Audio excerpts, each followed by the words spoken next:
it's a shame to have anybody say reject the gospel simply because they have been fed false information about God from science. And so I'm going to start off by just going through some um, discussion of various aspects of science from cosmology, astronomy, earth science, life science, and just kind of point out how there's actually evidence for God as creator rather than evidence against God in these fields. And so I think that that's an important point that we can have a foundation of confidence as we engage a secular audience. We don't have to be apologetic, even though we're apologists.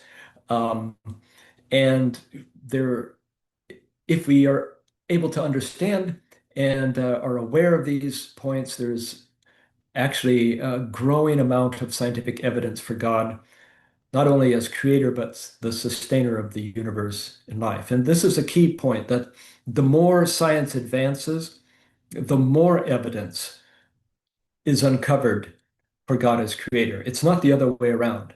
And I think that that trend for increasing evidence for design, increasing evidence for fine-tuning, increasing evidence for God as creator is significant because if it's true that science is sort of eroding the foundational belief in God, then we would expect the trend to be different. But instead, the more we discover, the more reasons we have to believe.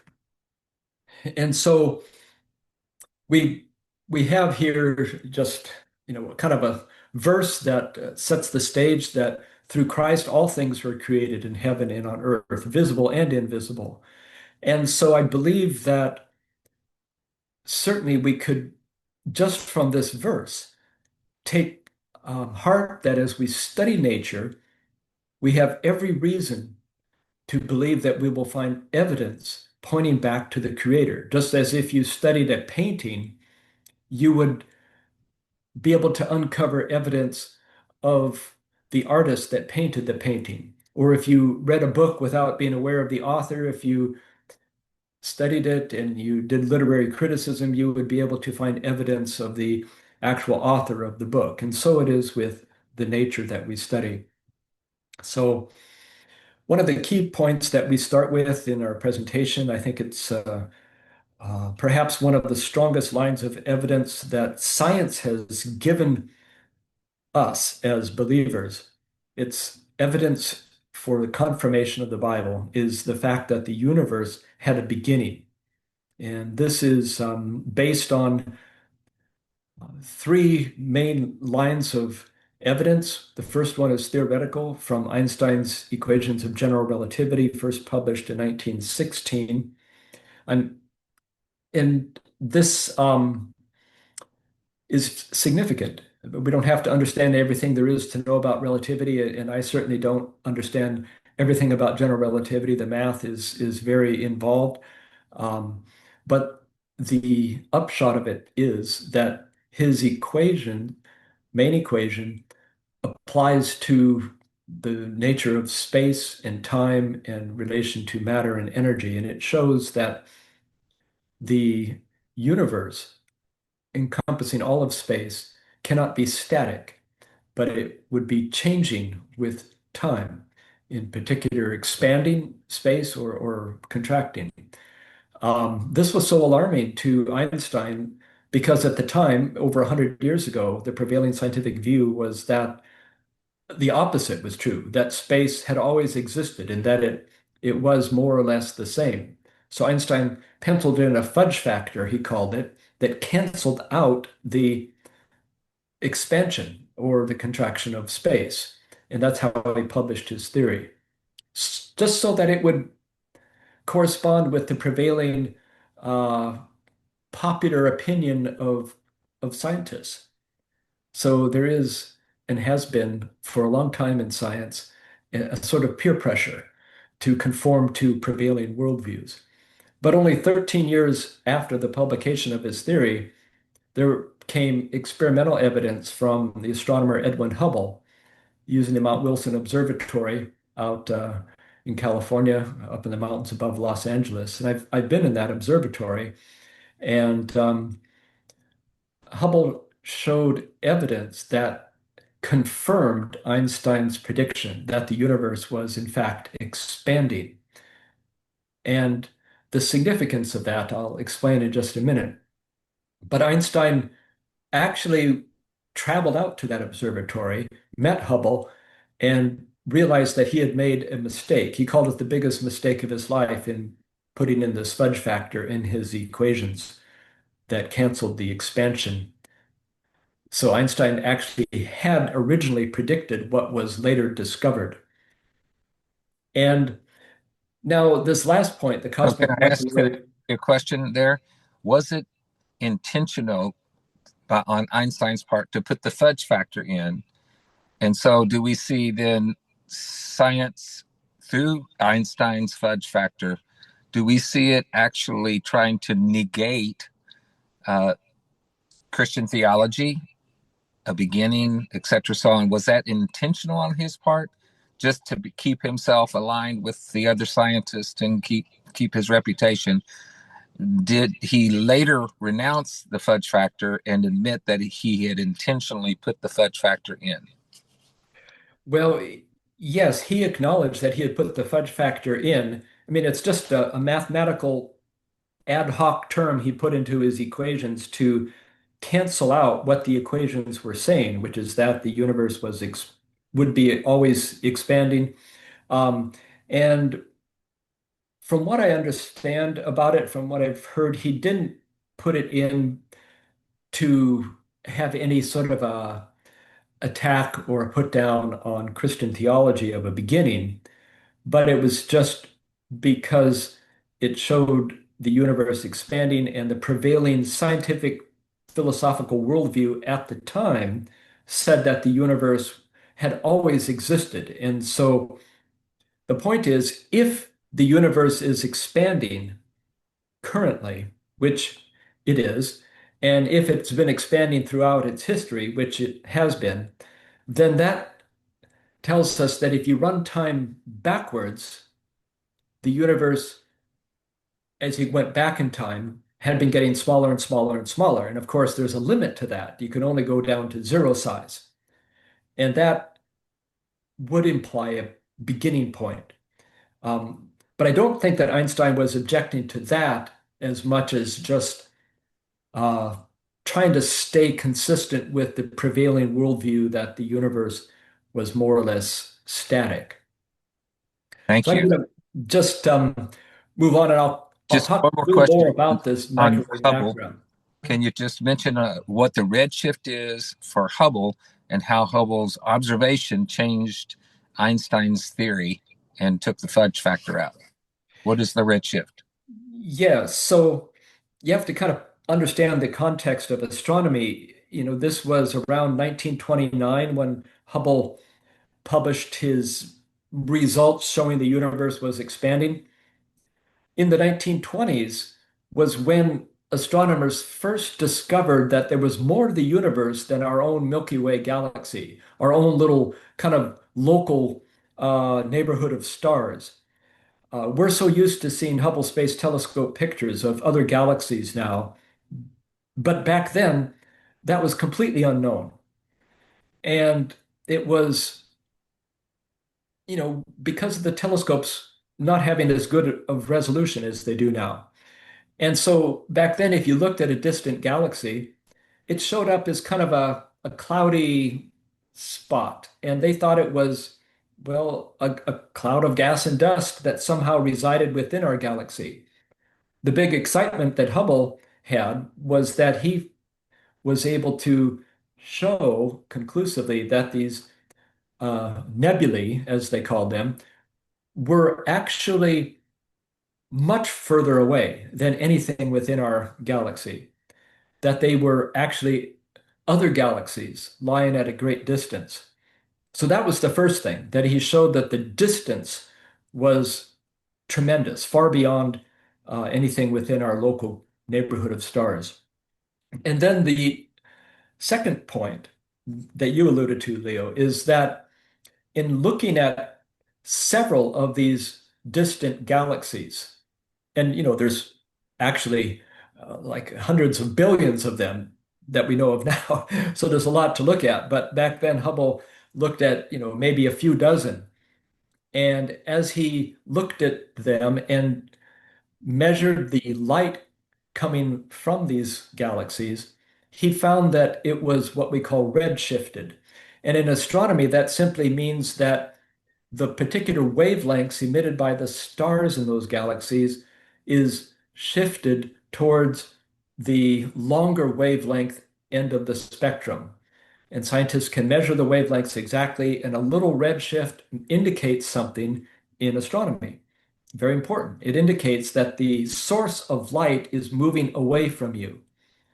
And the more the wavelength is shifted towards the red, the faster the source of light is moving away from you. Well, Hubble found that there was a relationship between the distance to the galaxies in the amount of redshift. The further the galaxy was from the Earth, the greater the redshift, which you could say it this way: the farther away the galaxy is from our own galaxy, the faster it's moving away from us. And this is perfectly consistent with the idea of an expanding universe. So again, this validated what Einstein had predicted with his, purely theoretical work, and published, if you ignored the fudge factor, about 13 years earlier. Thank But you for clarifying that. Please feel free to go on to your third point, cosmic microwave. yeah, so this rate of expansion, scientists have done a lot of work on studying the expansion rate of the universe since 1929. That's like almost 100 years ago now. And it's been studied and restudied and continues to be studied. And so finding um, what's known as the expansion rate has been a serious point of study in astronomy. And it turns out that the initial expansion rate of the universe, back when if you went back in time, and of course, as you go back in time, the universe is smaller and smaller and smaller until it essentially is zero size at a certain point in the past. And that's what we call the beginning. That's what astronomers today refer to as the Big Bang, broadly speaking. Um, so the Big Bang is not an enemy of the Bible. It's simply a scientific term describing the biblical origin event. Uh, Genesis 1 says, in the beginning, God created the heavens and the earth. Science says, in the beginning was the Big Bang.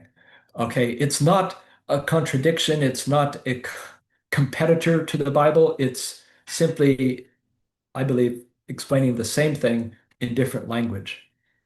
So it's a remarkable confirmation of the first verse of the Bible, and an important, probably the most important um, point relating to God as creator, that God created of everything that exists out of nothing. That's essentially what the Big Bang, discovered by science, is also telling us. And so I think that is really important, especially if you're talking to students who are from, well, any background, but sometimes, like I've taught at Christian colleges, and students just associate the Big Bang with the devil. And yet this is maybe a misconception, because as I've been saying, it's a confirmation of what the Bible has been teaching all along. And without this discovery of the beginning of the universe, again, the prevailing scientific worldview before that had been that the universe had no beginning. And so it used to be, prior to Einstein and Edwin Hubble, that science and philosophy was completely contradictory to what the Bible had been teaching about the beginning. There was a discontinuity between the two. But since Einstein and Edwin Hubble and other evidence is pointing to the confirmation of this idea. The Bible and cosmology are in agreement on this main point. And I think that's really important. And so here about the expansion rate, um, because the universe has, as it expands, everything within it spreads out and cools. Just like if you let a gas expand, the temperature of the gas goes down. That's essentially how refrigerators work. Um, and so as the gas cools, it begins to coalesce under gravity, galaxies form, stars form within galaxies, and so on. And eventually we get what we have today. To get what we have today, based on that starting point, the initial expansion rate had to be remarkably finely tuned, as I say, one part within 10 to the 60th, which is a much greater degree of fine tuning than anything human engineers have made, even to the greatest degree of precision. So again, if anyone else has any questions, feel free to just jump in. Otherwise, since I'm, a retired professor, I know how to just keep talking. So if you have to interrupt me, um, feel free to do that. Okay. Ken, Um, Ken, do you want to? I noticed that you took down that point. Ken, is there anything that you'd like to ask on that particular point? That you're still muted there.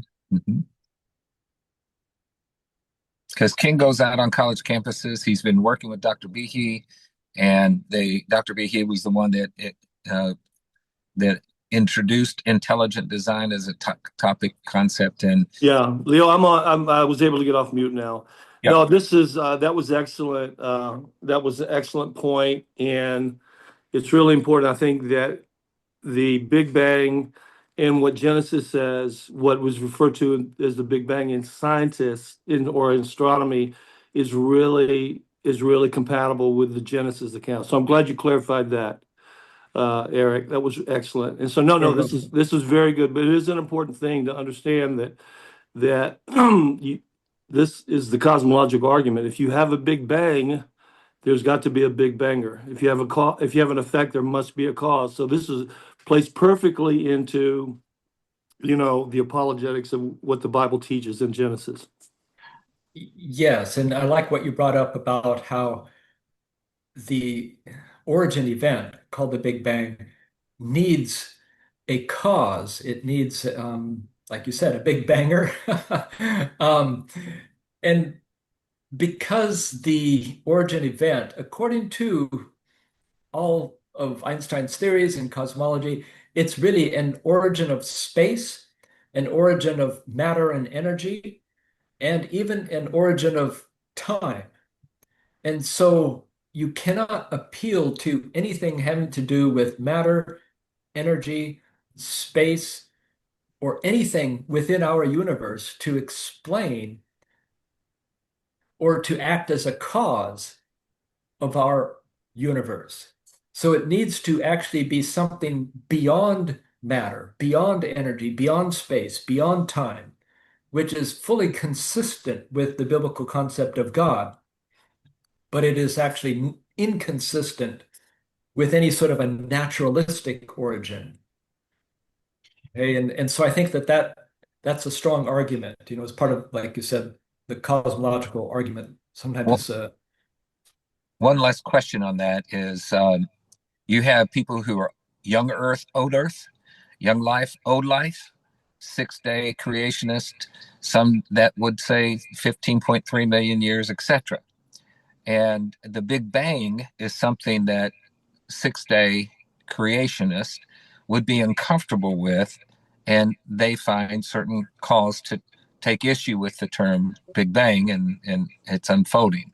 How would you address that within the various camps of the Christians addressing the Big Bang? And I know that that's something that you come across, I'm sure, at the various universities that you teach at. How do you address that? Um, those that would well, deny the thing. at this point, I think I'm kind of focusing on evidence that for God and so on, and apologetic, you might say, um, to be used with a secular audience, with skeptics.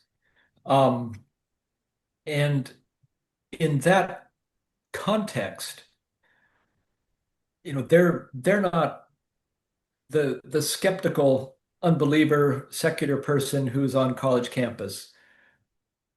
They're not really dialed into the age of the universe conflict. That's essentially they probably would have heard of the Big Bang, and so it's just important to point out how this confirms what the Bible has taught. Um, I I guess that if you're in a conversation with Christian students, first of all, we're already on the same side because they're believers.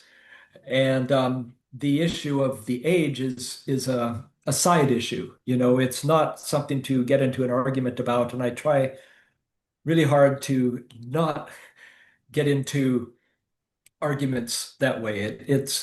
Sometimes if it seems like a student is open and really wants to talk about it more in order to understand and maybe to know more about how to grasp this and think about it to say be more effective as an evangelist and a disciple of Christ, um, then there's more that we can talk about, issues surrounding the age and the interpretation of Scripture and all of that.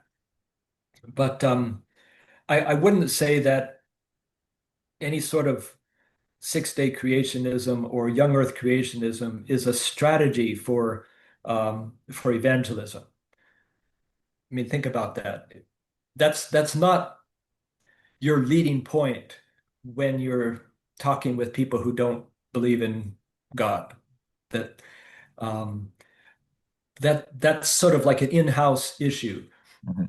and really it's not essential.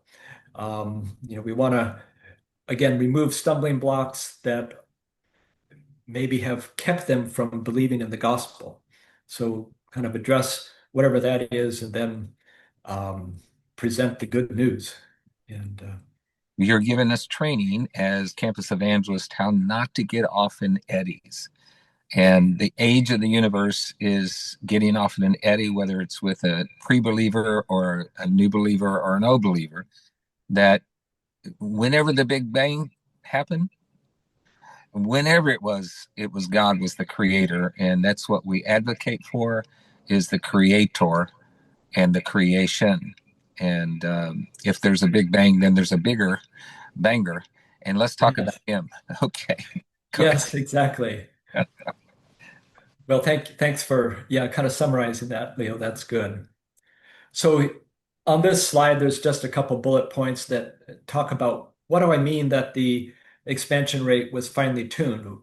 What happens if it's different? Well, if it's a little faster, you wouldn't have an opportunity for matter to coalesce into stars and galaxies. If it was a little slower, the opposite would happen.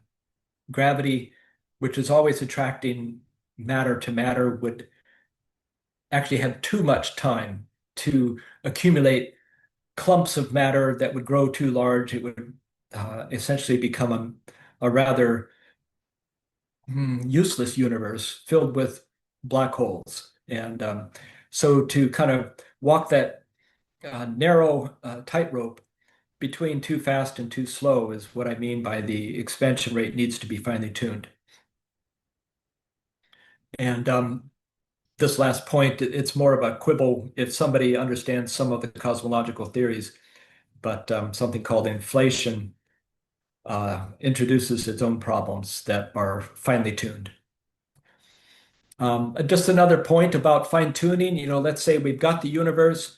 Um, Even secular astronomers have been impressed with the sort of, as one astronomer named Fred Hoyle said, a monstrous series of accidents in the process of the formation of carbon, that he indicated that he felt there must have been some sort of design. And you think about it, in the cosmology of science, when the universe first started, there were there was no carbon, and yet today we have carbon.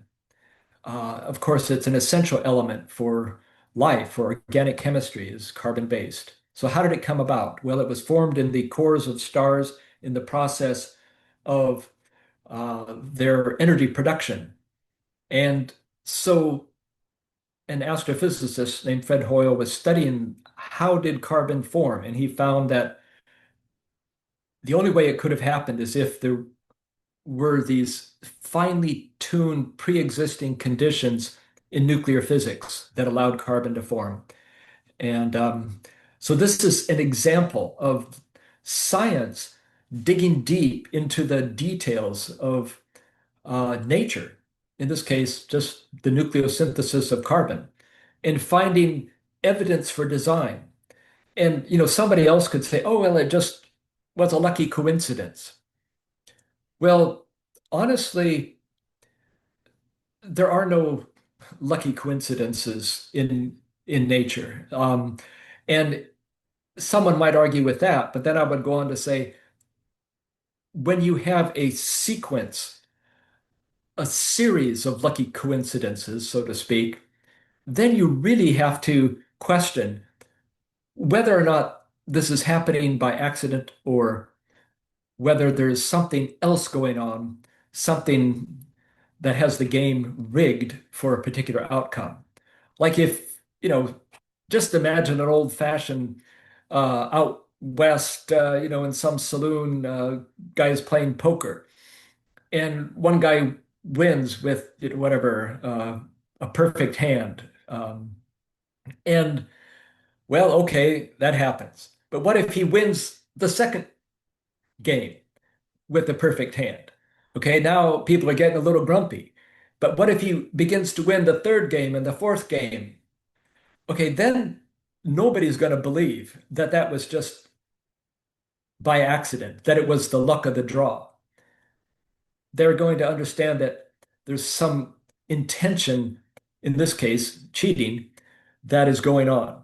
So, with regards to fine tuning, it's not one lucky event that allows us to exist. It's not just two or three or four, it's multiple finely tuned events that are more unlikely than getting a perfect hand in a game of poker. And all of them have to be lined up in order for life to exist, not just human life, but life of any kind. And so to continually appeal to luck is not really reasonable. Nobody would do that in any other context. So, don't let anyone say, oh, we can dismiss fine tuning because, coincidences happen. We have, and fine tuning for life, broadly speaking, is called anthropic fine tuning. And I call it knife edge because of how sharply these parameters of nature are tuned. This same astronomer named Fred Hoyle famously said that it looks like a super intellect has monkeyed with physics. Some would try to dismiss it still, dismiss all the fine tuning by this sort of a argument saying, well, if the universe wasn't particularly tuned to allow life to exist,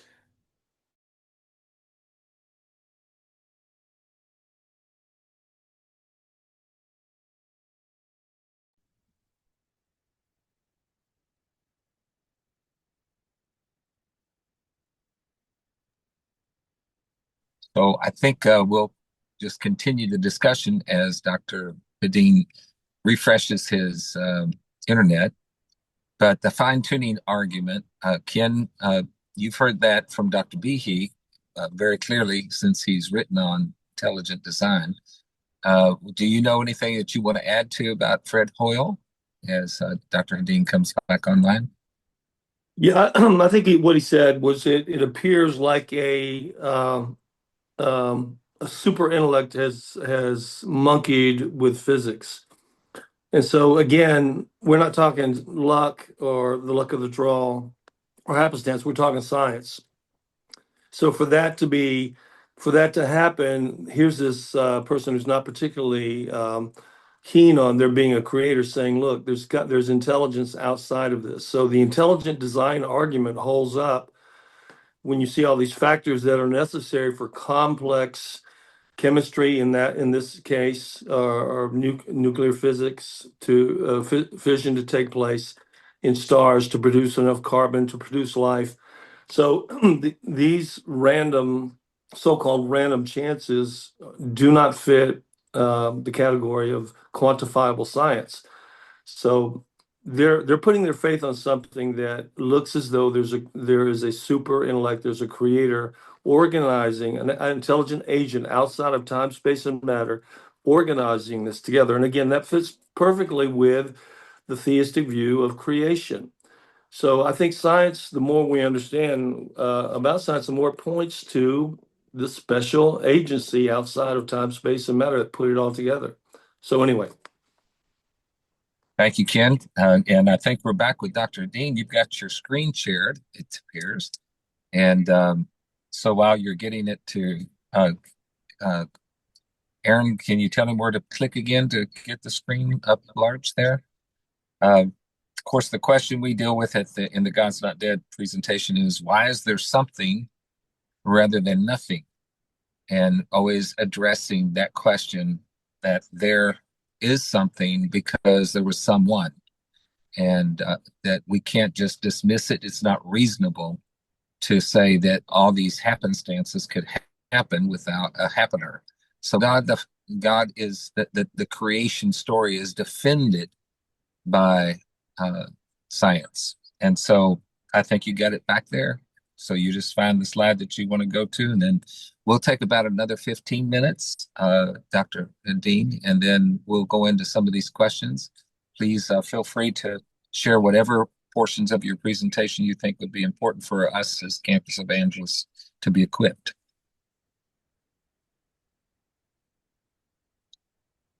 We see the fine-tuning parameters, but you're still on mute, Dr. Dean. You might want to go off mute. I think you're on mute. There you go. And now we see fine-tuning of the physical Okay, parameters. I think I'm there. Can you hear me now? We're ready. Okay. So the point I was talking about that, someone would say, well, you have to have the universe tuned to have life exist, otherwise we wouldn't be here. So there's no big deal. But that's an illogical point. It doesn't cover all the issues. It is true that the universe has to be set up to allow life to exist, otherwise we wouldn't be here. But it the universe does not have to be knife edge finely tuned to allow life to exist. So this little diagram suggests that, yeah, we expect that the parameters need to, broadly speaking, be arranged so that life could exist. There needs to be carbon, there needs to be stars, there needs to be planets with solid surfaces, and so on. Right. But what we don't have to have is this ultra sharp, razor sharp fine tuning of physical parameters. And that's what we have. That's the reality. So, this is, I believe, God's way of getting our attention and suggesting that, okay, there's something more than just uh, nothing interesting here. There's something to pay attention to. Now, the next thing I'll just talk briefly about is that it's not only in the universal parameters that allow life to exist that we see fine tuning, but we see it in the planet Earth itself, in more specific, this place that we also believe God designed and fashioned to sustain life. Planet Earth is anything but a run-of-the-mill planet. Um, you can think of all of the features of Earth almost as if you were selling real estate, and it's got it all. It's the ideal home, and it's in the ideal setting. It's the best that you could have. The setting starts off even within our galaxy. It turns out that our galaxy looks a little bit like the sketch on the left, spiral galaxy, but there's good and bad real estate within that galaxy. And scientists have identified what's known as the galactic habitable zone, shown roughly by that red circle centered on the galaxy center. But it's not too close and it's not too far out. There's a certain distance from the center where the conditions are right for a planet like Earth to exist. It has to do with um, what we need to exist. For one, we cannot tolerate too much radiation, and that's what you would get if you were too close to the center. The density of stars in the center of our galaxies is about 1 million times denser than the star population density out where we are now. That greater star density would tend to have our planet pulled out of orbit by the gravitational attraction of other stars. And the radiation from the central region of the galaxy would sterilize the planet. Not good. So we can't live close in and we can't live out close to the edges either.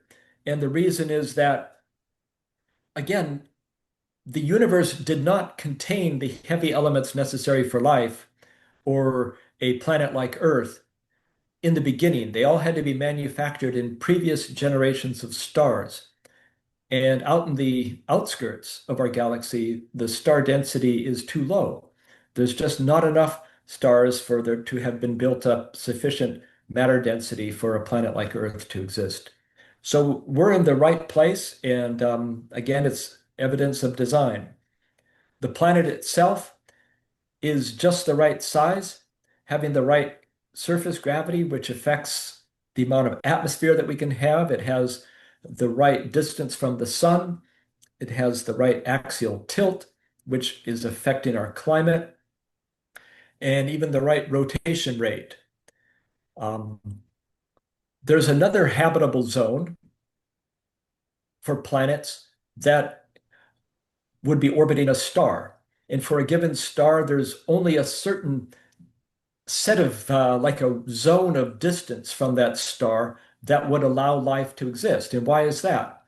Well, it's because it's well recognized that for life to exist, especially advanced life, you need water to be in the liquid phase. You actually need a planet with all three phases of water, the ice, the liquid, and the vapor, to be able to exist at various times and in various places on the planet. And Earth is in that habitable zone for the Earth or for the sun, for our solar system. Earth is the only planet in the habitable zone where life could exist in this sense. Our star is remarkable. You know, there's billions of stars in the galaxy, and it's a mistake then to think that, oh, well, there's any old star out of all these billions, there's no big deal. A star is a star. Not at all true. Stars range in sizes. Most of them are too small. The bigger ones are dangerous. They put out most of their radiation in the ultraviolet and the X-ray. They would sterilize it. The small stars are not warm enough. This planet would have to orbit too closely.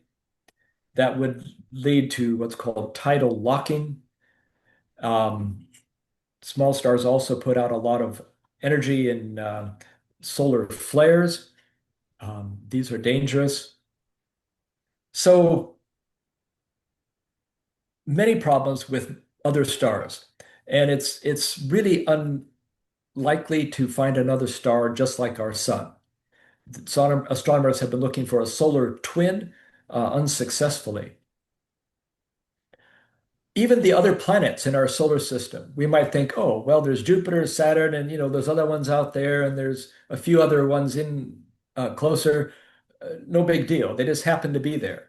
Well, it turns out that you can study, and they have their purpose. Jupiter, for example, and Saturn are extremely essential for protecting our planet from being bombarded by uh, an overabundance of heavy impacts from um, what we call, meteors or, but essentially be like comets and things. The bigger outer planets shield us. They have a stronger gravity, and so they take the hits. Um, Even our moon, we've got a single moon. It's particularly large with respect to the planet mass. And yet astronomers recognize that our moon is essential for the long-term livability of planet Earth. It's formed in a remarkable event early in the history, most likely a collision between the Earth and another planetoid that existed at the early solar system era. But what our moon does, it has, because it's so large compared to the planet, it has sufficient mass to stabilize the rotational axis tilt. If you have ever taken astronomy, you know it's like 23.5 degrees. That gives us our seasonal variations. Without our moon, that tilt could vary from 0 degrees to 90 degrees, and it would wreak serious climate havoc over the long run and probably lead to a planet that would never be habitable by humans. So, also, we've learned a lot about uh, science from the fact that our moon has exactly the same size in the sky at times as our sun, and we get these perfect solar eclipses. I'm going to actually skip down a few slides. There's just many more here that talk about features of planet Earth and the design, everything from the atmosphere to the magnetic field. Um, you may have heard of the multiverse, and you'll find that science or students on campus will pull this out and say, okay, well, there's all this fine tuning, but even if it's unlikely in our universe, there's a multitude of other universes, and we just happen to live in a universe where all the luck came together. Um, well, that's a bit of a stretch given the fact that there is no observational evidence of any other universe besides our own. So it's appealing to not only something that is unobserved, but it's appealing to something that cannot be observed. And do we do that, or do we simply say what we see is consistent with a sovereign God who created all things with design, on purpose, and intention for us to exist? Back to this question that Leo raised a little earlier about why is the universe so old? Some believers would interpret Genesis to suggest that the Earth and the universe are very young. And, what's the age of the universe according to secular cosmology? And it's 13.8 billion years. It's actually fairly well nailed down, within like zero point 0.1 billion years. There's not a big set of error bars on that. Why so old then? If you're trying to interpret that from a biblical point of view, a theological view that is consistent with the Bible. Well, for one thing, given the laws of physics, and I believe that God came up with the laws of physics, we can't hardly quibble with that. But given the laws of physics that God put into our universe, we can say, from an understanding of science, that the universe had to be about as old as it is, and certainly as big as it is, in order for Earth to exist as it does today. It takes multiple generations of stars to go through their lives, to burn out, to go through the supernova, to spread the heavier elements formed in their cores throughout the interstellar space, and then other generations of stars to form out of that residue containing the heavier elements that could eventually lead to a solar system with planets like Earth that have, an iron core and the heavy elements that we need for life. Um, there's other aspects to this argument, but just suffice it to say, given the laws of physics, the universe is not too old. In fact, for most stars in the universe is young. The small stars that are most common, not a single one has burned out yet in the universe. They have lifespans that are multiple times the current age of the universe. So when we say it's old, it's maybe compared to us, but not compared to the lives of the stars. So back to this idea of the multiverse, or even within this universe, some secularists would say, well, given enough time, anything could happen. That's just actually scientifically false. The reason is that the laws of nature constrain what can happen. And most of the time, given enough time, more of the same thing happens in nature. Um, for example, in the entire 13.8 billion year history of the universe, according to science, only about 94 elements have ever formed, and no more. And why? Because the nuclear physics will not allow them to form. And so it's a misconception to say, given enough time, anything in nature can happen. That's nonsense. It actually will not come true. Given enough time, more of the same happens. And that's simply because the laws of nature constrain it, according to what I call the boundaries of science. Um, so these are points that are coming up here now that are points where naturalism, scientific application of the laws of nature cannot explain. You cannot scientifically explain, and there is no scientific explanation for any of these points. We have biological life, we have conscious life, we have human minds that reason. There's plenty of historical evidence and current day evidence for miracles. None of that can be explained by applications of the laws of nature. Even the planet Earth, with all of its fine tuning for life, to continually say, oh, that just happened, it's a stretch beyond the limits of nature. Mm. So nature is basically four fundamental forces. They basically push and pull.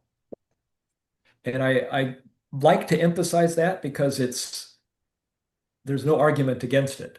I mean, that's true. That's what we have. The force of gravity, the nuclear force, the strong force, it's called, the electromagnetic force, and then the weak force, which is barely a push or pull. It's hardly worth mentioning.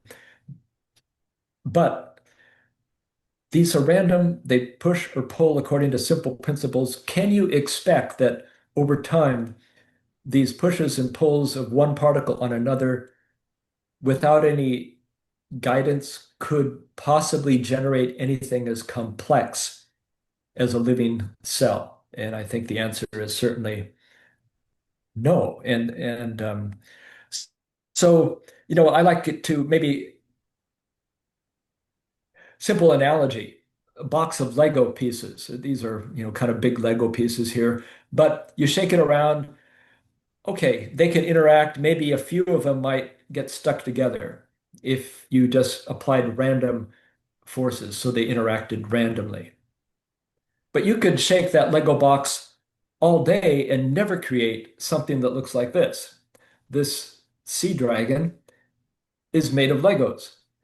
Um, Nobody would suggest, oh, someone dumped a boatload of Lego pieces in the harbor, and over time, the waves, the wind made the sea dragon. Nobody would get to first base with that kind of an explanation. And yet, the chance of forming the sea dragon by shaking Lego pieces around is much higher than the chance of forming life by shaking atoms around. So, what can nature do? It can make two kinds of arrangements, broadly speaking. Natural forces can make random, complex assortments of molecules, such as a cloud. It's water vapor. If you were to try to point out the location, the velocity, the orientation of the water molecules in that cloud, it would be hugely complex. But it's random. You could also drive an airplane through that cloud, and guess what? It stirs up all the water molecules, and it's still a cloud. It doesn't care. Nature is also good at making specific, repetitious, ordered arrangements, like snowflakes. Again, it's water molecules, but now in the solid phase, and their structure, the crystalline structure, is fixed by the bond angles in the water molecule and the forces between the water molecules. And it's repetitious. It's like a crystal. It's the same pattern repeated over and over. Nature's good at making that.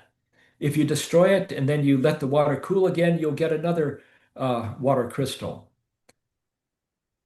And But you could make this wrap up in just a second, so we can ask some of those particularly okay, economical questions. This is fine tuning issues that we're addressing here. So you might want to wrap up on that then. okay. So the point is, nature can make these kind of things, but living things are neither of these types of structures. Living things, if you look at the arrangement of the atoms that make up a cell, or go within a cell and look at the arrangement of the atoms that make up a DNA molecule, or any of the thousands of different kinds of protein molecules, the arrangement of the atoms in living things is not random, and it is not ordered and repetitious. So Mm. what we see in life is something that nature does not make. It's not random and it's not repetitious, and yet it exists. And so there must be a cause that is beyond nature. Um, Nature makes something that looks like scribbles. It's good at that. Intelligence makes something like this painting. Nature is a child. It scribbles. It can make beautiful scribbles, but it cannot make things that are complex, functional arrangements of matter, such as we find within living organisms. I'll end with this picture of DNA. I think I've got another one here. Life is complex and specific. It's not just random and non-specific. It's not just specific and non-complex. It's complex and specific, and that leads to the functionality. And this is a property of living things that is utterly beyond the capability of nature. It can't be explained by chance, and it can't be explained by forces. And if anybody suggests that it can, they're basically just whistling in the dark. They're making up a fairy tale. So I guess I'll end there. There's more that we could talk about, but I know that our time is going. Well, I want to do want to open it up for questions and any statements or reiterations. As Rice would adroitly say, we're not just lucky mud, and our universe isn't just a lucky muck. No, it's not the luck of the muck. That's a good point. So I want to be able to open it up for questions. But now we've talked about some fine tuning issues that are out in the atmosphere, the astronomy of it. And I do want to just mention that in our next event, December the 19th, we're going to have a female apologist here. And I do want to ask if Peggy can come on. She teaches 8 courses. Dr. Peggy Ostrom, not all but dissertation. So I'll just say that, ABD. And Peggy has taught geology for decades and has been a particular interest for her. She's also getting her theology degree right now. So she'll be talking a little bit about what's under the ground, not just above the ground and beyond. So, Peggy, can you tell us a little bit about what you're going to share a little bit? December the 20th. Is it 20th? I think it is. Hi, thank you for that wonderful presentation, Eric. Amazing. I've actually taught on a few of those things, so I'm hoping I can get the PowerPoint slide, Leo. But anyway, yes, Leo graciously asked if I give a chat on geology and theology. So I will be speaking on main components of how geology points to intelligent design using a theological and a scientific background. So there you go. Very We're good. looking forward to it, Peggy, and we'll Thank come with you. questions then, like we have for Dr. Hedin now. And I always look to someone like Ken who has studied these issues, written on it, and to throw out the first questions. And Davis, you feel free, and anybody else that's on the line here. I know that people are begging for your presentation slides. Are you willing to have us put those on our website, Dr. Hedin? Oh, yes, that would be fine. Okay. So I'll pursue that with you, and then we'll get it, our web designer put it up there. So uh, it can be accessible along with your lecture today. So thank you so much. So Ken, can you take our first questions in case you're there with your daughter that is having a baby and you'll need to go. So thank you, Ken, for joining us. You're still muted, bro.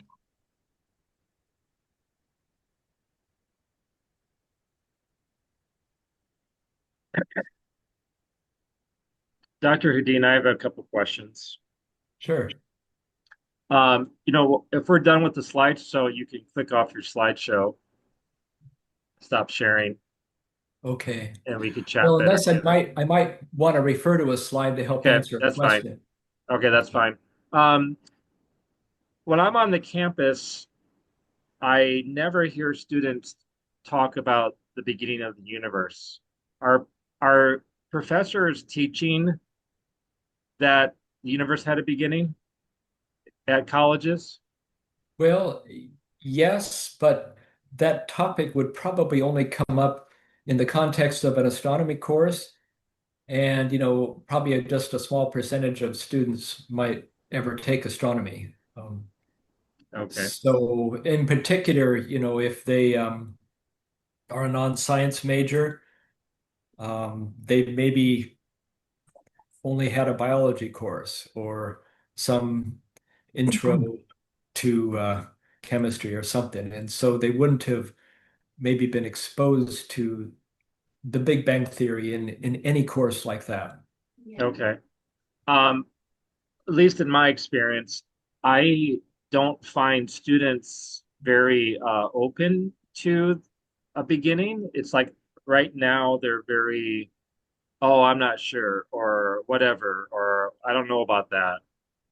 It doesn't Really? seem, yeah, it doesn't seem very ironclad. It's pretty wide open with the Do, students I talk to. So do have you? they offer any reason for that? Is it just that they don't know, or have they heard something that's recent, or Yeah, it's a combination of them not knowing, combination of the multiverse, combination of like, well, we don't really know for sure for certain that the universe had a beginning.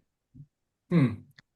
Well, that's then not a theological issue. That's a science issue that they've just been um, that they haven't read or understood current science. So, I mean, you could just certainly assure them that the cosmological evidence has pointed rather conclusively to a beginning, for whatever the probably last 60 years at least. It's not an issue that's up for debate. And anything like, oh, well, there might be some quantum gravity or the multiverse that doesn't have anything to do with negating the beginning of our universe. And so, yeah, it's hard to overcome, fundamental ignorance, but that's basically what it sounds like you're dealing with there. My opinion is kind of like Einstein, like they're dodging the issue. They don't want to come to the conclusion. But if you were giving a presentation, say at Harvard, and you had to give a cosmology defense for God, could you go in there and say there was a beginning and that would be a scientific fact at a place like Harvard? Would they accept that? Yeah, certainly. I mean, at any university, and we have presented this, like the God's Not Dead event, we particularly address the cosmological evidence for the universe having a beginning.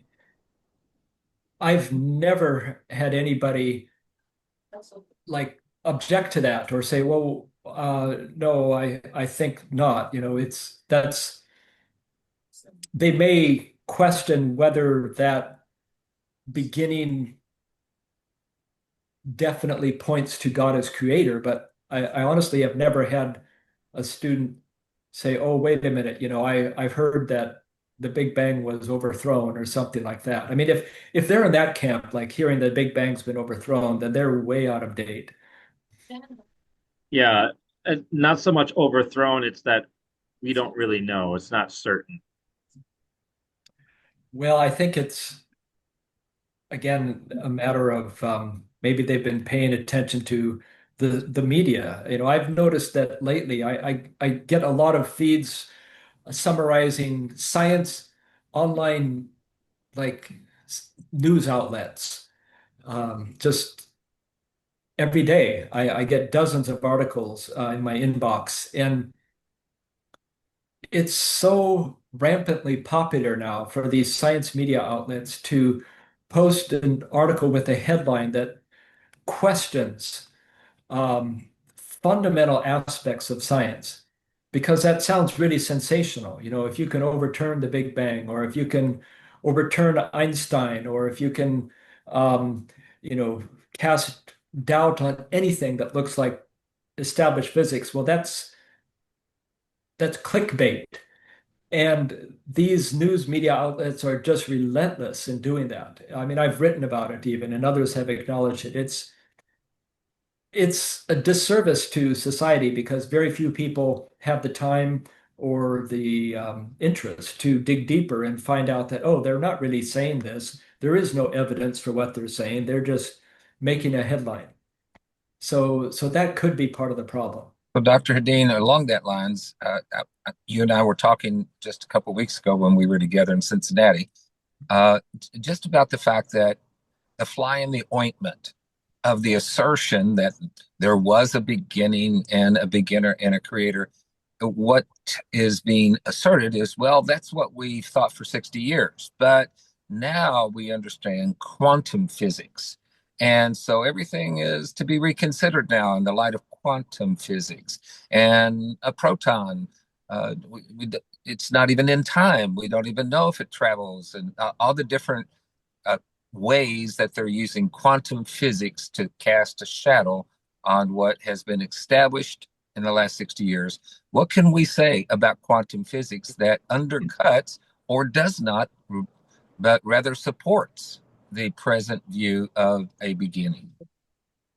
Well, I think that most of us, even me as a physicist, would quickly get out of our area of expertise by trying to address uh, quantum physics as applied to the origin of the universe. I mean, that's a niche study zone that it's one, not many people study it, and two, those who study it don't have much basis because it requires some sort of an attempt at developing and using quantum gravity or something that combines quantum physics and Einsteinian gravity, general relativity. There is no theory that satisfactorily does that, period. Okay, and we've been looking for it since the time of Einstein, but it doesn't exist. There are various attempts to try to mesh the two theories, and you have to mesh the two theories to satisfactorily um, explain conditions such as the Big Bang moment, the very beginning of the universe, or what goes on in the center of a black hole. Um, However, even though we don't have a theory that completely explains this moment, and we're talking about almost, you talk about splitting hairs.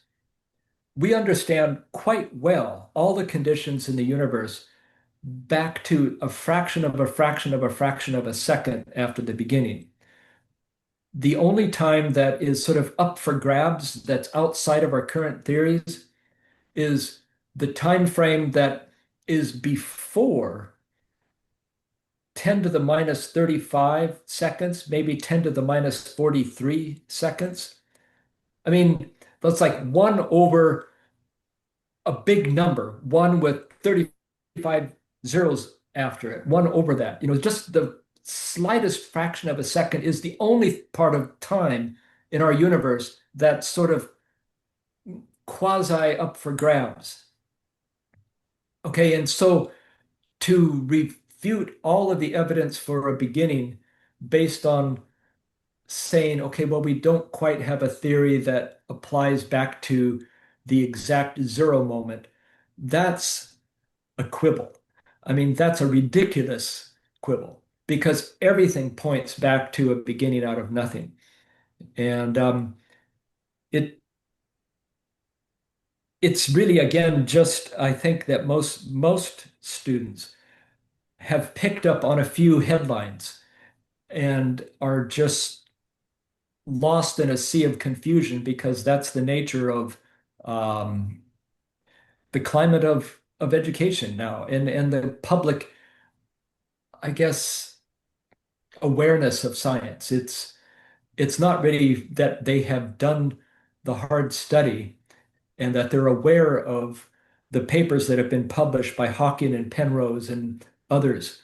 They're just, referring to some headline on some, you know, trendy science news media outlet that has gotten them off balance. And so I wouldn't give much argument about that. It's not like there's that they've got a serious point and we really have to engage with them about that. It's just Thank you, science Doctor. has shown the universe has a beginning, and it's a beginning beyond space and time because it was a true singularity, as they call it, and it needs something transcendental to explain it. Yeah. All right, thank you so much. Before we come to Peggy, I see her nodding a lot. Ken, you were on just a minute ago, and we couldn't get you off of mute, and so we Yeah, can you hear me now? Can we you hear me can now? Yes. we Yeah. can. So can you? Yeah, Dr. Hedin, thank you so much for the presentation. I just had one question because we are getting this a lot on the university campuses, the multiverse theory. As you've already pointed out, there's a couple problems with it. Number one, there's no evidence for it, so it's not empirical science, but it sure gives us a good excuse to believe that something other than a intelligent agency or a God created the universe. And so, from my understanding, is that to get a multi-universe machine, you're going to have a complex thing putting together all these millions or billions of universes, and then we're still not sure we're going to get the right universe that's conducive for intelligent carbon life like we have here on the planet Earth. Right. And so that's you have to have more faith to believe in a multiverse making machine than you have to believe that maybe there's an intelligent agent that made it Yes. all. And so for me, I think it's one of the philosophers says that people are not interested in truth. They're more interested. They're not on a truth quest. They're on a pleasure quest. So if we don't have to deal with this God who interferes with our sexual mores, as Huxley puts it, then hey, I can do whatever I want with my girlfriend or boyfriend, or I can do Yeah. whatever. And if there's no moral code, there's no moral code giver. We're just products of random chance in this multiverse contraption that put us here, and we just happen to be the lucky ones. And so, Yes, I agree. yeah, Yeah. So, it's if someone is digging in too deep on that point, I would uh, try to address another issue. Like, okay, you are using your reasoning powers to make this point about the multiverse. How did you get your reasoning powers? yeah, And, take a different tactic because, there's other lines of um, argument that point towards a creator, and our ability to have rational thought is a very strong point. And if they say, oh, well, it's an evolutionary development, well, what drives evolution? Is it God? And they'll, oh no, it's just the laws of nature. So you're saying that random interactions between atoms gave you your current brain. It's like, Right, okay, right. well then why should we trust random interactions between atoms to have anything reasonable to say? Why should there be any truth value to any conclusion that your random arrangement of atoms is spitting out?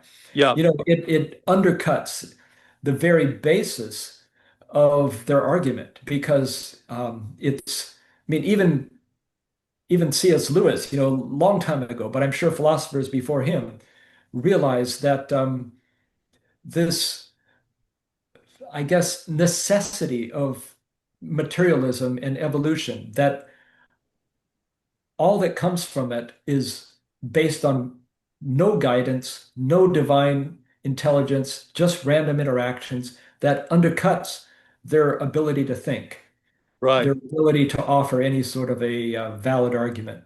That's right.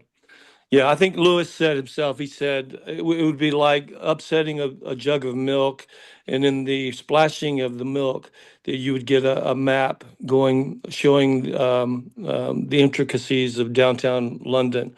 And that's what the random firing of electrons in your brain would be compared to that, which, Right. no, yeah. Yeah. So here's a couple on the screen, a couple of quotes, one from my book and then from another book that was published by actually a secular philosopher. If naturalism is true, then rationality is in doubt, and that's the essential problem with Darwinism. Yeah, thank you very much. And thank you, Ken. Feel free to come back in. And before we come to you, Peggy, I'm going to throw it open here. There's a couple others that are on the line here. I know that Patty or Tavitris or Chris or Jace and Davis. If any of you, before we go to the scientist, Peggy, she's going to be advocating for not just a created universe, but a moment of creation of the earth and its iron core and etc. So I'm looking forward to Peggy throwing it to you for some questions, if you would. But just Chris, Travitris, anybody else? I see Davis and Jace. If anyone else just wants to come on and ask a question before we go to another scientist here, it's all up to you. Tavitris, all you, bro. Yeah, so Dr. Hedin, thank you. This has been really amazing, and my little boys, I'm glad they got to hear it as well. So Okay. it's learning by osmosis or something. But yeah, I have a question. I think it was a rover on Mars lately that explored something with, signs of that they said that there could have been water on the planet, which could have suggested like signs of life. And then you have individuals such as like Elon Musk who are wanting to colonize other planets. Um, Out of this, I can kind of hear maybe arguments for like human ingenuity versus a intelligent creator. Um, that life kind of spawned in different places, and it would kind of seemingly combat the theory of Earth being very specific to life. How would you combat those kind of arguments? And could you kind of speak to some of those things? Like I don't know if there's been signs of life on other planets or anything like that, but how would you like address Okay. that issue? Well, I think yes. I mean, first of all, thank you for that idea and that question because it again touches on I think a commonly held belief among just your typical person. I mean, sometimes even people in the church, but it's just that, well, there's so many planets in the universe. They'll say because, lots of stars, most likely they'll have planets, and out of that, it's just to be expected that at least some of them will have, like you said, spawned life. But first of all, there has not been any evidence of extraterrestrial life, period. Okay, so not on Mars, which has been extensively studied, or from anywhere else. Now, could life, not living things, but could signs of past life ever be discovered on Mars? I wouldn't be totally surprised if they did discover something in the future. And the reason is not because life spawned on Mars, but because scientists are aware that material from the surface of Earth has been blasted off and through impacts and has been transported and landed on Mars. We have discovered material on Earth that comes from Mars, and it's most likely that it would have gone the other way as well. And so microbial life possibly could have been transported and survived in some chunk of rock that got blasted off in some ancient collision with an asteroid that, when a massive asteroid hits the Earth, it's like a nuclear bomb going off. And a lot of material gets ejected into the upper atmosphere and some even into space. And that could randomly land on Mars and carry with it signatures of life, but it would be Earth life. It wouldn't be Mars life. And so it probably wouldn't even be alive. It would just be, some remnant. So anyway, there's that. But also the conditions for anything to live are so much highly complex, functionally arranged chemistry that it is physically impossible for that to take place apart from, I would say, divine guidance. Okay, now as a physicist, I can say that because there is a limit to what can happen naturally within our universe. And the laws of nature do not allow a systematic increase in the information content of a closed system over time. They just don't allow it. Living systems have an information content that far exceeds anything within the non-living universe. So when the first life showed up on Earth, the information content of the universe exponentially increased. That cannot be explained naturally. And so there will not be any life found anywhere in the universe unless it was created by God. Because, I mean, it's not even a question of I just believe that because I believe it and I'm saying it emphatically. There are laws of physics that prohibit it because what is the idea of naturalism? It's that random interactions between atoms could eventually lead to the complex biochemistry found in a living cell. Isn't that true? That's kind of the idea. So, how much complexity can happen by random processes in our universe? And the trouble is, our universe has a beginning. It's only so old. And the other trouble is our universe is not infinitely big. There's only so much of it that's within what we call the observable universe. So it has a finite size and it has a finite time. So there's only so many particles in our universe that can interact, and they only have a finite amount of time to interact. It's like if you want to get that perfect poker hand, you can well let's forget about poker. Let's just say you want to have a deck of cards where everything's lined up, you know, ace, two, three, up through king of one suit, and then the next suit, and all four suits just in perfect order. Let's say you wanted to deal your cards and that came out. That's never going to happen with one deck of cards. But let's say that you had years to do it repeatedly. And let's say that you had millions of people doing this. That would increase your odds. What are the greatest odds for something to happen in our universe?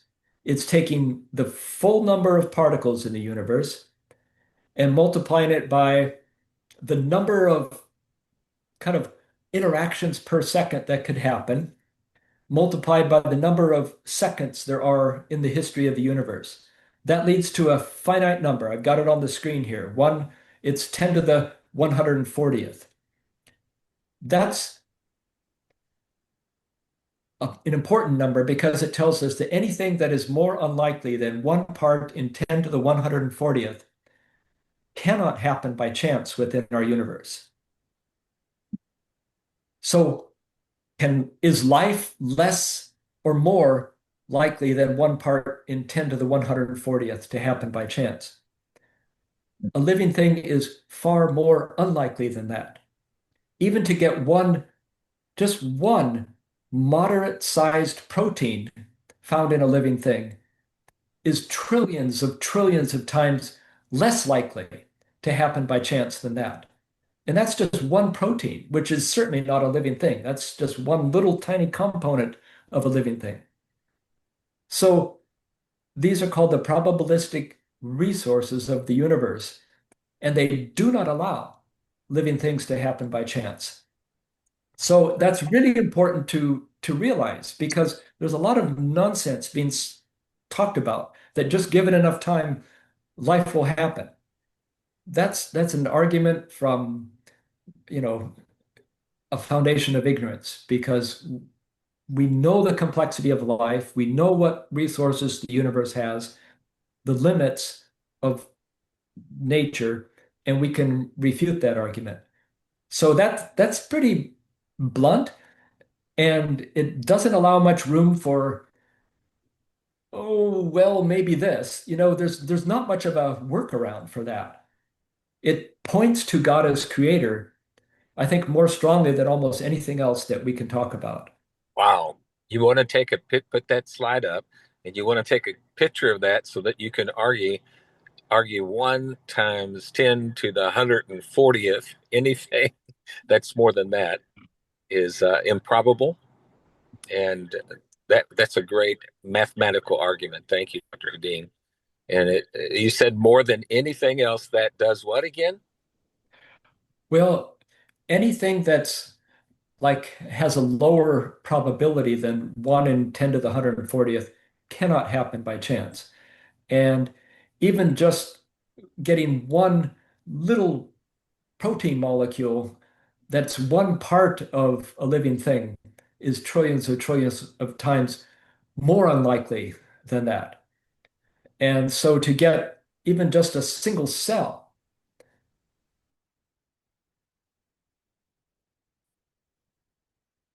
happen by chance.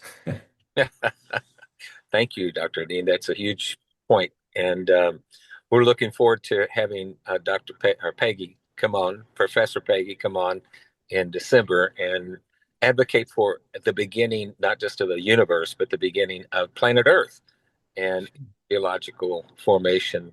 So, Peggy, I've given these other guys an opportunity to ask any questions and haven't heard anything from them. So, I'm going to put it to you, Peggy, and let you draw out Dr. Hedin. Unless Chris or Jace or Davis wants to say something, uh, do so now, because we're going to go to the scientist, Professor Peggy Ostrom. And Peggy, can you highlight things that you think would be important or bring up questions that we could draw Dr. Hedin out? These are tremendous points, Dr. Hedin. And I'm glad we're putting this up on the website, campusevangelist.com. And people will be able to see both your slide presentation as well as the lecture that you gave today. Thank you, Dr. Hedin. Go ahead, Peggy, Professor. I don't see any of these other guys jumping on as I'm stalling, so hit I me. actually have a really short time limit here because I have another meeting at noon.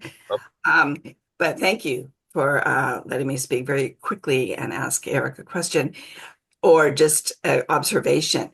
So in the timeline of the creation of the Earth, specific chemical processes had to occur for it to coalesce and for it to become in the sense density stratified, which gave us the liquid uh, water, and then eventually our oxygenated atmosphere. So I was wondering if you mentioned that briefly on a couple of your slides. I wondered if you could go into that just briefly. Um, yeah, the moon explanation was phenomenal, but into how the Earth had to coalesce. There was a beginning of Hmm. the Earth, just like there was a beginning of the universe. And Well, yes. so that would be good if you could just mention that briefly. Um, Well, I could just state what is typically taught in astronomical research, and it's really quite a remarkable process, but you had to get the right elements. Earth is made up of a wide variety of naturally occurring elements that you can find in 92 in the periodic table, and so where did those come from? Because they did not all exist in the beginning of the universe. And you really had just hydrogen and helium in the beginning of the universe. And it was through uh, the fusion energy processes in the cores of stars, and in particular the massive stars that exploded at the end of their lives in supernovas, that generated via nucleosynthesis the heavier elements. And that had to build up interstellar space, make it slightly enriched and denser than the next generation of stars. And if they had planets, would have a smattering of the heavier elements. And that had to go on several cycles to get sufficient heavy elements in order for a planet like Earth to be able to form. And so it would have coalesced out of the interstellar material. And there's a process I don't have time to go into that shows why Earth and Mars and Venus and Mercury all have solid surfaces, and then the outer planets don't. But it's fully explained um, by the processes of planetary formation. And so, sure, other planets form, but Earth has got it all. I showed a little bit of the properties of Earth, but I think there are so many finely tuned arrangements of Earth that make it just right to sustain millions of species of life over the long run, including the advanced life of humans, with all the resources we need, that it really is a miracle. I would call planet Earth a miracle. Um, and I believe that there was divine guidance in its formation. Now, exactly how that worked, I'm not sure. Meaning, did God just set the initial conditions right in the Big Bang, or did he have a hand in it supernaturally, crafting the earth at various stages? And I do think a little of both. Um, which and I certainly, agree. That's one thing I agree on, that it wasn't happenstance. He created out of nothing, he spoke into existence the universe. And I won't go into that on my talk. I'll talk about that. Yep. I do agree that as we had the supernovas and all of that, and I've studied physics, but I don't have a degree in physics, that there must have been a divine hand moving things into the formation of the Earth to make it the perfect planet. yes, it seems that way to me too. So geology and theology, that's what Professor Peggy will be talking about. It is Great. December the 19th. We're looking forward to it, Peggy, and particularly addressing a lot of the things that are going on geologically with the Ring of Fire, all the earthquakes, and the eschatological implications that even the White House today suggested that it was God that's mad, and that's why there's so many earthquakes. And we need to understand a little bit more about how geology works and how the Earth's core is at work and plates move and tectonics and etc. And since you are living in California, you know a lot about earthquakes. So we're looking forward to hearing from you, Peggy. Thank you so much. And you feel free to go ahead to your next call. And Dr. Hedin, we deeply appreciate this. I'm going to ask Aaron to close in prayer and pray for you and your trips out with God's Not Dead. I know you and Jace and Dr. Brooks and the other team members are going to do a great job this fall at Kent State, and I'll be there with you doing that, setting that up.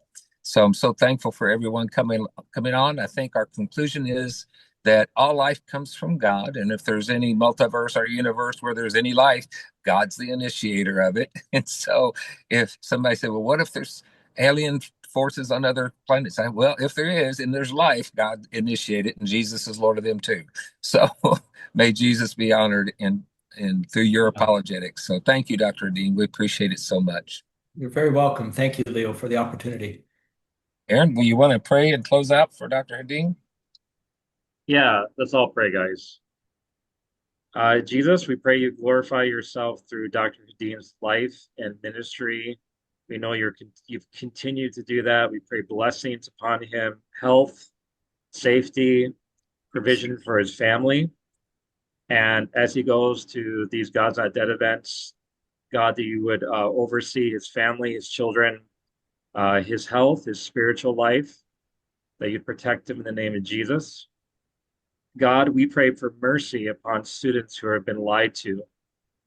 God, we pray for a supernatural power through Dr. Hedin's truths that would change the lives of students all over this country. So, God, we thank you that you would use him and continue to use him in the name of Jesus. Amen. Amen. Thank you. Shalom. Shalom, shalom, Eric. We love you. Thank you. God's peace to you all too. See you at Kent State. Thanks. Bye.